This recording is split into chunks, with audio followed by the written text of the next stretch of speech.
All right, so maybe we are ready. There are 6 people here and probably dadami pa to. So maybe we can begin now. Good afternoon to all who are present.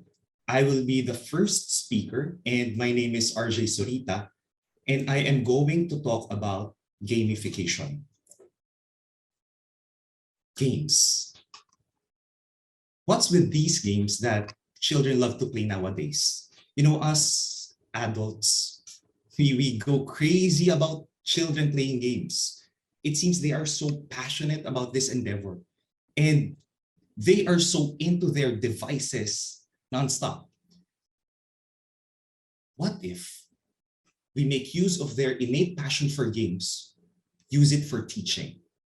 I'm talking about video games, role-playing games, or even map games. Maybe there is a captivating narrative-driven story that teaches them our content. Are you familiar with the term gamification? Probably you might have heard of it. So gamification in a nutshell, it takes game mechanics from a game and then you put it in a non-game context or non-game activity. So like I've said, we might have been familiar all along, or we might have been doing this, but let me dig a little bit deeper. How many of you use an SM Advantage card or probably Suki card?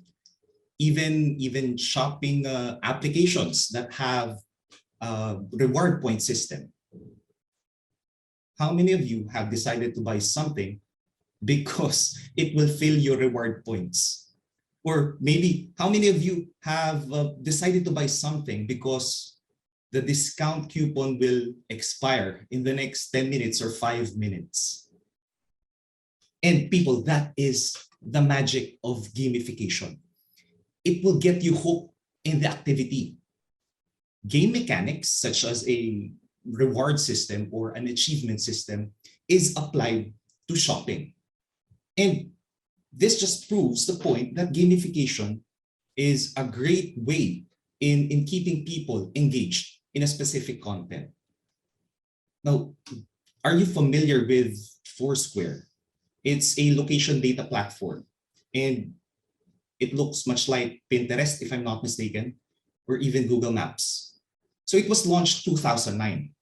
So you search for locations or stores inside the app. Over the years, eventually, Foursquare added badges. They added points in their site, inside their application.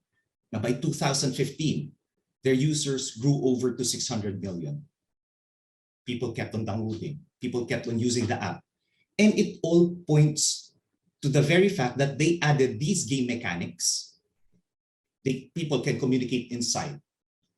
People can give comments, give ratings to the places or locations they have checked in.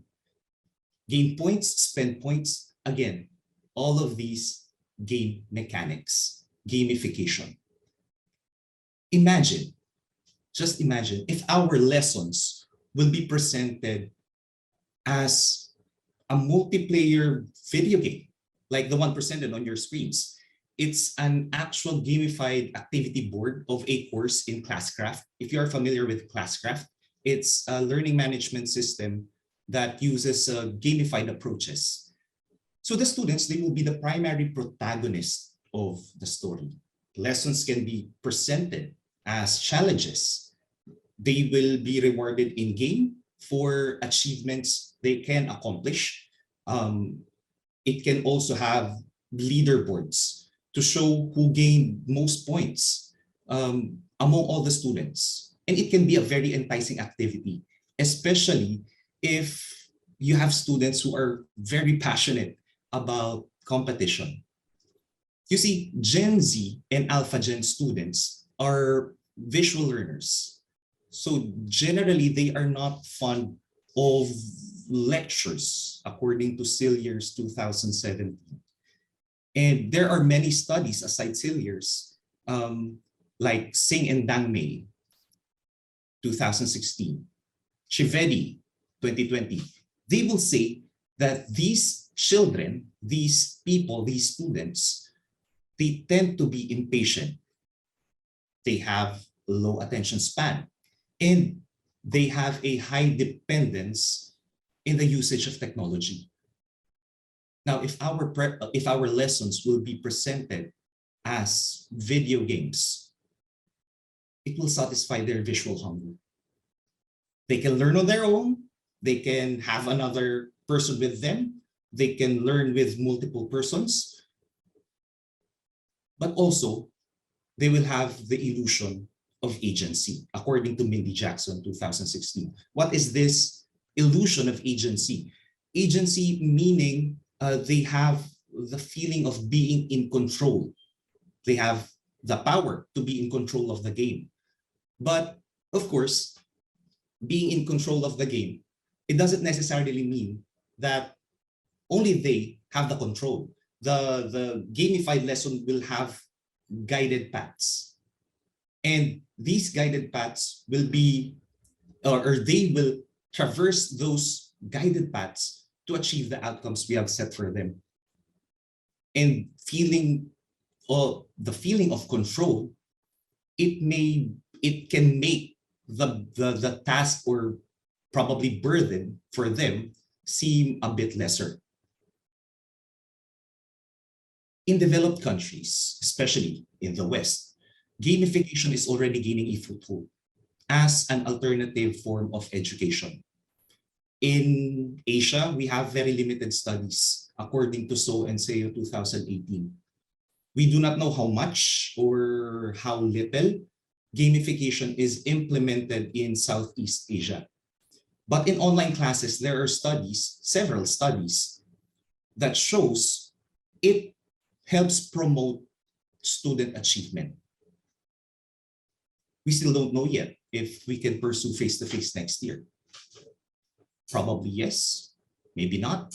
But whatever it is, it can help alleviate student boredom. And this can keep our students engaged.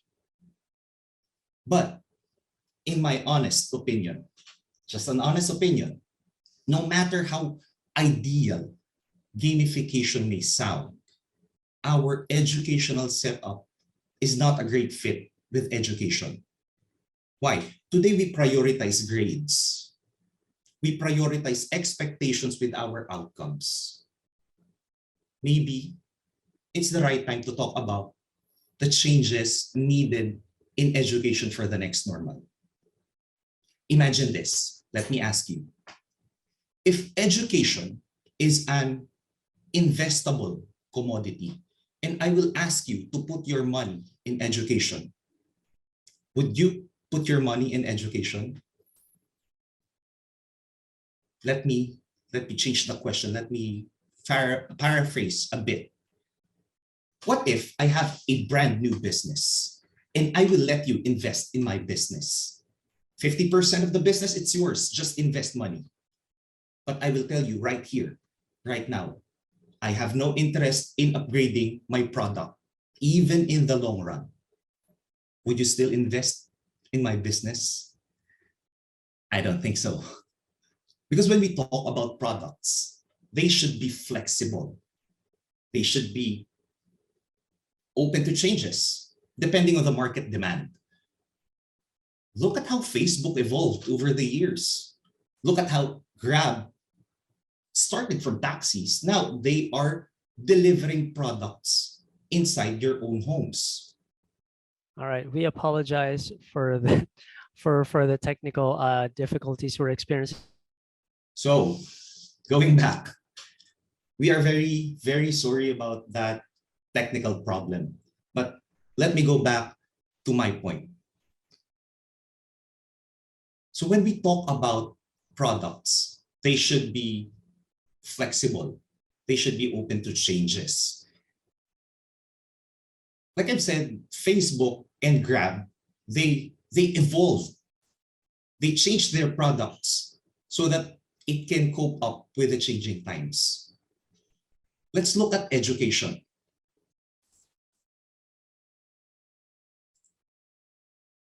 For the longest time, we have been delivering lectures over and over. We have been giving tests over and over. Sure, it may have changed from face to face. Now it became online because there is a dire need. We added different teaching strategies. We added collaborative learning. We added blended learning and such. But at the end of the day, it's still the same at its core. Adults, we make the decisions for them. But have we asked them, what do they need? From my experience in giving exit surveys every end of the quarter, the common comment I get is discussions are boring. School is boring. Again, have we asked them, what do you need? How can I make it better for you? How can I remove that boredom you are feeling right now? Maybe this is where gamification must come in for the next normal, be it face-to-face or online. According to Wang and others, 2008, students have an innate passion when playing games. Just look at the faces of these children having the time of their lives playing games. There are lots of studies that will tell us games are great motivators. But what if our whole lesson will become a game, an activity they love doing most? This can keep them engaged. We can teach them our content while they are having fun learning. But let's be realistic. We have to be realistic about this. Not all teachers can create video games. Not everybody has the technical knowledge for it. But it doesn't necessarily have to be a video game.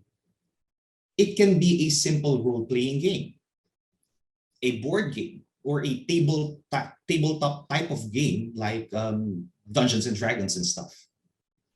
Or it can be a PowerPoint-driven game like this one. But the general idea here is there has to be game mechanics. That is the essence of gamification, the game mechanics. What will happen if you accomplish a goal? How many points will I get for accomplishing a task? Something like that. Or another example of a gamified activity having an epic narrative that drives the story is this one. Look at this.